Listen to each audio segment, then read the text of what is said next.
Friends, आज की class में हम ग्रामीण आयुर्वेद चिकित्सा 2011 का पेपर स्टार्ट करेंगे। 3 पार्ट में इसको कवर करेंगे। टोटल नंबर ऑफ क्वेश्चन 100 है। चलिए स्टार्ट करते हैं।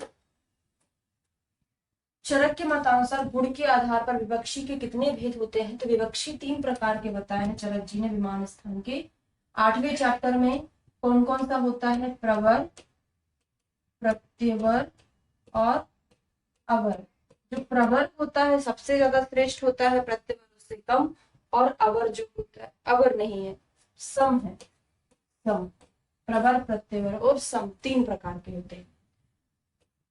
सुश्रुत ने कितने संवत्सर का एक युग माना है? सुश्रुत ने 5 संवत्सर का एक युग माना है। बागभट्ट ने 2 संवत्सर का एक युग माना है। ये आपने कहाँ पढ़ा है? सूत्र स्थान के 6वें चैप्टर ऋतुचर्या का, जहां पर वर्णन किया। गुद प्रदेश में कौन सा छेदन करते हैं? तो गुद प्रदेश 7 में मेड्र। गुदा और मेड्र में हम अर्धचंद्राकार करते हैं। पाणिपाद में चंद्राकार करते हैं। और त्रियक कहाँ करते हैं? छत्री, छा वाली, छा से छत्री वाली 3 चीजें याद कर लो। कक्षा, कुक्षी और वंक्षण।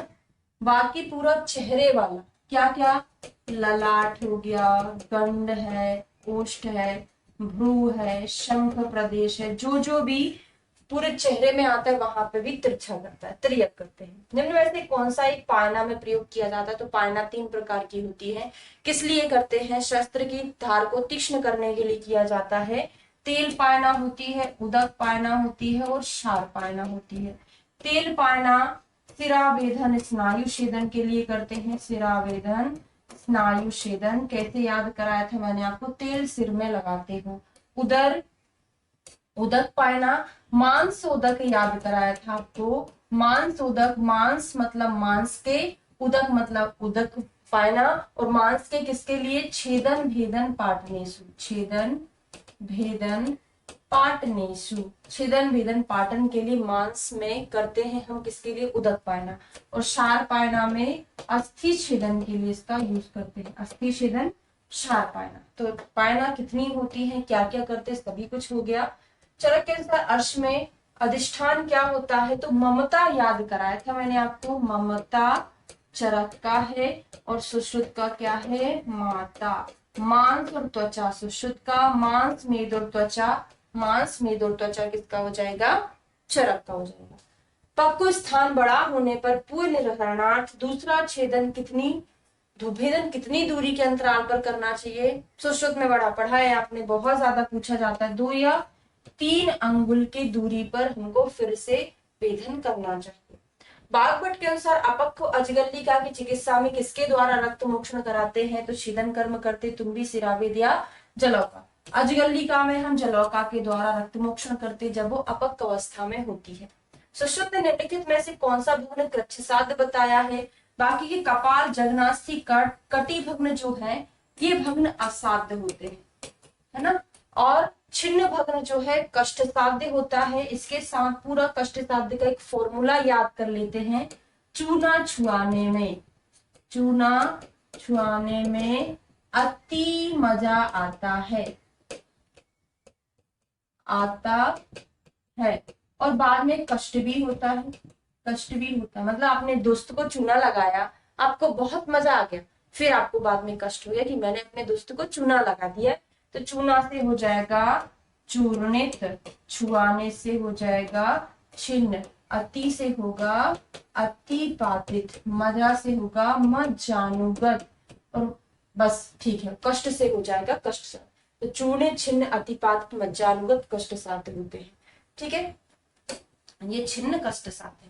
व्रण स्रोत में 5वां उपक्रम क्या है? तो व्रण स्रोत के टोटल उपक्रम कितने हैं? 7 हैं। आदो विमलापनम कुर्यात्, द्वितीय अवसेचनम, तृतीय उपनाहश्च, चतुर्थी पाटन क्रिया, पंचमम शोधनम कुर्यात्, षष्ठम रोपणम इष्यते, सप्तमम वैकृतापहम, लास्ट वाला 7वां वैकृतापहम।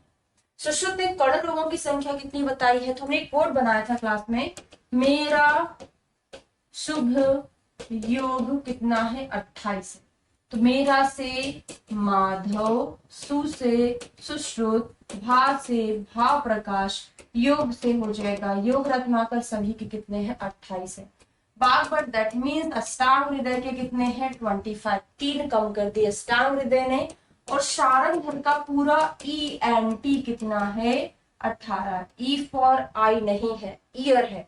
ईयर, नोज एंड थ्रॉट के जो ईयर मतलब कर्ण, नासा और कंठ के जो रोग हैं 18 हैं किसके शारंगधर के। ठीक है, अगले क्वेश्चन पर आते। सुश्रुत ने प्रति सारणी क्षार के कितने गुण बताए हैं? तो सुश्रुत के साथ साथ चरक, सुश्रुत, बागभट। गुण की बात करें तो चरक के 10, सुश्रुत के 8, बागभट के 10। दोष की बात करें तो दोष कितने होते हैं? सुश्रुत के 9, बागभट के 10। तरत ने ऐसा कुछ स्पेशल दोष के बारे में नहीं बताया है काउंटिंग करके, है ना। तो सुश्रुत के दोष 8 नहीं है, 9 याद करिएगा, 9 है वो। कहीं कहीं आपने 8 पढ़ा होगा लेकिन दोष 9 ही है। बागभट के 9 नहीं है दोष, उनके 10 है। ये जो मैंने लिखा आपको ये याद करना है। तो प्रतिसार क्षार के कितने गुण होते हैं? 8 होते हैं। सुश्रुत ने नासा अर्बुद कितने? वैसे तो अर्बुद सुश्रुत ने कितने बताए हैं? नॉर्मली अर्बुद 6, वापिक रमा में वातज, पित्तज, कफज, रक्तज, मेदज और रामा, मांसज और मेदज। ठीक है, लेकिन नासा अर्बुद में बताया तब उन्होंने एक और एक्स्ट्रा बता दिया, कर्ण अर्बुद में एक और एक्स्ट्रा बता दिया, तो 7 बताया। स्कंद भग्न में कौन सा बंध बांधते? जितनी भी संधियां होती है, स्कंद होता है, यहाँ पर हम स्वस्तिक बांधते हैं। बंध कितने होते हैं? टोटल बंध 14 होते हैं, सुश्रुत ने बताया है। बागभट ने 15 बताए हैं। उत्संग बताया है एक्स्ट्रा। कहाँ बनता है ये? भग्न बाहु में बनता है उत्संग भग्न। ठीक है, चरक के 2 बताए हैं। कौन कौन से बताए हैं बंध? दक्षिणावर्त बंध होता है और एक वामावर्त बंध होता है, ये चरक। सर्पी प्रकाशा सांद्रा किस स्थानगत का लक्षण है? त्वचागत, मांसगत, सिरागत, स्नायुगत। मैंने बताया था कि आपको मांस को फ्राई करना है, तो किस चीज में आप मांस को फ्राई करोगे? मतलब मटन चिकन बनाना है तो सर्पी में फ्राई करते हो ना, तेल में नहीं करते, सर्पी में करते हैं। हिक्का और आटोप किस आभ्यंतर विद्रति का लक्षण है? तो ये बड़ा कई बार पढ़ा है आपने। हिक्का नाभिगत का लक्षण होता है। संधियों में कौन सा होता है? तो संधियों में श्लेषक कफ होता है। क्लेदक कफ अमाशय में होता है। जिह्वा में बोधक कफ होता है ना। साधु मेधा बढ़ाता है, हृदय में रहता है। साधक कफ कहाँ? हृदय में। चरक के अनुसार अस्थि व शोतक का मूल है, तो हमने कोड बनाया था कि मेज पर अस्थि रखी है, मेज पर हड्डी रखी है, तो मेद और जघन अस्थिगत शोतक का मूल है। शारंधर के अनुसार प्राण वायु का स्थान क्या है? तो हम बोलते हाना, पता है हमको।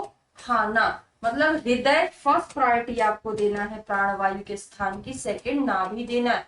लेकिन अगर नाभि हृदय दोनों ऑप्शन में नहीं है बोथ नहीं है, या फिर बोथ भी हो आपको, तो फर्स्ट प्रायोरिटी हृदय देना है।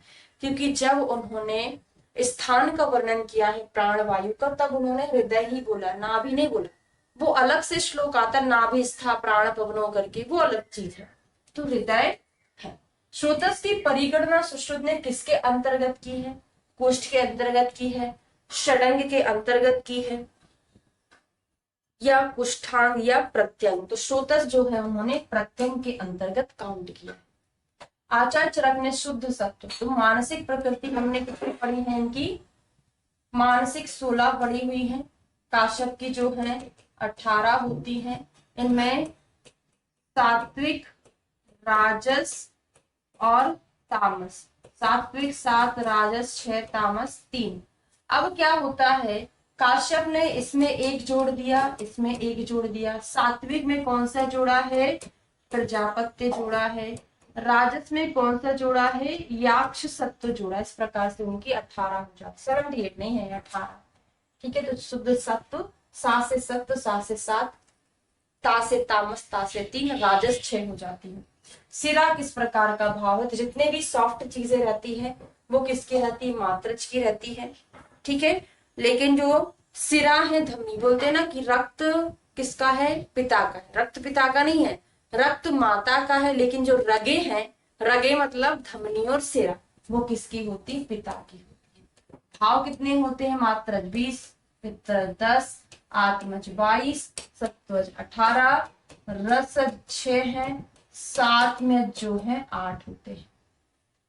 धतिमान, सहिष्णु, सहन करने वाला, देर से ग्रहण करने वाला, दृढ़ वैर, अगर दुश्मनी निभाएगा, बहुत खतरनाक निभाएगा, तो ये सारी बहुत धीरे धीरे वाली जो चीजें हैं कवच प्रकृति में मिलती है।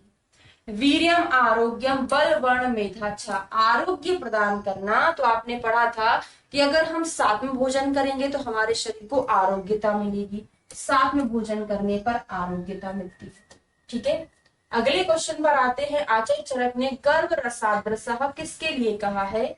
रस है, रक्त है, ओज है या आर्तव है? तो गर्भ रसादृशः उन्होंने ओज के लिए कहा है। क्षमा धृति अलोभश्च किस दोष का प्राकृतिक कर्म है? और क्षमा धृति अलोल्यम करके आता है, वो किस में आता है? मांससार पुरुष का लक्षण है क्षमा धृति अलोल्यम। ठीक है, यहाँ पे क्षमा धृति अलोभश्च कफ प्रकृति का लक्षण होता है। क्वेश्चन नंबर 25, शब्द अर्ची जल संतानवत किस धातु का ग्रहण किया जाता है? तो ये रस धातु जो है हृदय से 24 धमनियों के द्वारा शब्द अर्ची जल संतान से क्या श्रवण करता है। जठर जो गैस्ट्रिक जूस होता है उसका पीएच कितना होता है? 1.5 से 2.5, 3.5 से 4.5, 2.5 से 3.5, 5 से 5.5 तक होता है। तो 1.5 से 2.5 तक होता है। आचार्य सुश्रुत ने पवन उत्तम किसको बोला है? तो उत्तम से उसे उत्तम, उसे उदार वायु। और श्रेष्ठ वायु कौन सी होती है? शायद चरक ने बोला है श्रेष्ठ वायु किसको? प्राण वायु को बोला है। किस ऋतु में वात दोष की चयावस्था होती है? मैंने आपको कई बार पढ़ा दिया है, संचय प्रकोप प्रसर। तो जहां पर प्रकोप होता है उसके जस्ट एक पहले की ऋतु में उसका संचय करा देना और प्रकोप के बाद की ऋतु में उसका शमन करा देना। तो वायु का जो प्रकोप है वर्षा में होता है, वर्षा के पहले की ऋतु कौन सी होती है? ग्रीष्म, है ना। तो ग्रीष्म में उसका संचय, वर्षा में प्रकोप और शरद में उसका शमन। तो शिशिर, बसंत, ग्रीष्म, वर्षा, शरद, हेमंत।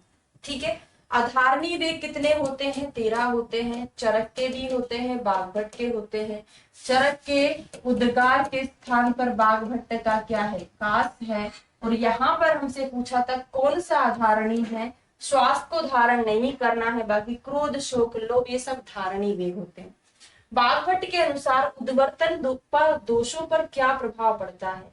तो उद्वर्तनम कफहरम मेधसा प्रविलायनम बाघभट्ट का है। सुश्रुत दूसरे नंबर पर पढ़ते हैं हम, पहले चरक फिर सुश्रुत फिर बाघभट्ट। तो दूसरे नंबर पर आते हैं तो 2 दोषों को हरना बताया। बाघभट्ट ने 3 का नहीं बताया, भले तीसरे नंबर पर आते हैं, उन्होंने 1 का बताया, सुश्रुत ने 2 का। वात हरम कफ मेदो मिबलापनम, ये आचार्य सुश्रुत का है। ठीक है, फिर लास्ट का जो हाफ आता है स्त्रीकरणम अंगानम तो प्रसाद करम परम, दोनों का सेम। हंसोदक किस ऋतु में बनता है? शरद ऋतु में बनता है। आद्यमान पीनस अजीन भुक्त वत्सुचा के द्वारा निषिद्ध है। मतलब आद्यमान, पीनस, अजीन, भुक्त भक्त, इसमें हमको क्या नहीं करना चाहिए? तो स्नान के लिए मना किया है स्पेशली कि इन कंडीशन में हमको स्नान नहीं करना है। दिवा ततना प्रयोक्तव्यम के द्वारा दिन में प्रयोग निषिद्ध है। तो दिन में हम कभी भी प्रयोग नहीं करेंगे रसांजन, क्योंकि ये तीक्ष्ण होता है। कब करना है? पंचरात्रि अष्टरात्रि में करना है, चरक ने बोला है।